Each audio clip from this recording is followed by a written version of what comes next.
Finally, nandito na ako sa Apex, Lolo. I'm doing this not for Giselle, but for something else. Ang susunod na programa ay rated PG. Ito ay nangangailangan ng patnubay at gabay ng magulang para sa mga batang manonood.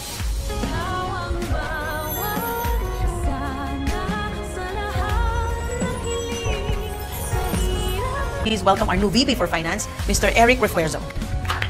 May isang malaking announcement itong si Giselle sa lahat ng mga taga-Apex, kaya naman magpapatawag siya ng isang meeting. Ipapakilala niya na kasi sa lahat ang bagong Vice President for Finance. At ito may si Eric na tatay ni Justin. Talaga nga naman para makasama niya lamang si Justin ay pinagkatiwalaan niya agad.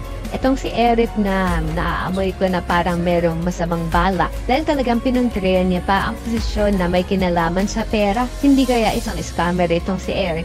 Yan ang dapat nating abangan sa mga susunod na episode. At matapos nga ang kanilang pagpupulong ay agad ko omprantahin ni Robert itong si Eric. Duda daw kasi si Robert sa intensyon itong si Eric. At bakit daw ito biglang nagdesisyon na tulungan ng Apex samantalang dapat ay paalis na ito ng Amerika. Tatanungin naman ni Eric si Robert kung wala daw ba itong tiwala sa kanya. Kaya naman galit na susuguran ni Robert si Giselle sa kanyang opisina at tatanungin ito kung bakit daw hindi nito sinabi sa kanya ang plano. Pero ayon kay Giselle, ayun daw kasi ang hininging kondisyon ni Justin upang manatili siya dito sa Pilipinas. Sa kabilang banda, isang malaking palaisipan naman ng iniwang mga kataga nitong si Justin na hindi daw dahil kay Giselle ang ginawa niyang pagpayag na magtrabaho sa Apex at mukhang ito ay para kay Lolo Pepe. At kung ano man ang misyon na iyan ay dapat nating abangan sa mga susunod na episodes. Sa kabilang banda, gagamitin pandahilan nito Carlos ang paglipat kumano ni Annalyn sa Apex kaya hindi niya ito isasama sa islat na mga pupunta sa Japan para sa seminar. Kaya naman maglalabs ng sama ng loob itong si Annalyn kay Harry na napaka-unfair naman daw yata ni Doc Carlos sa kanya.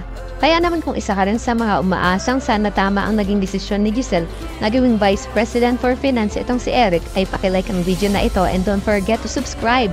Thanks for watching and see you next time. Bye-bye!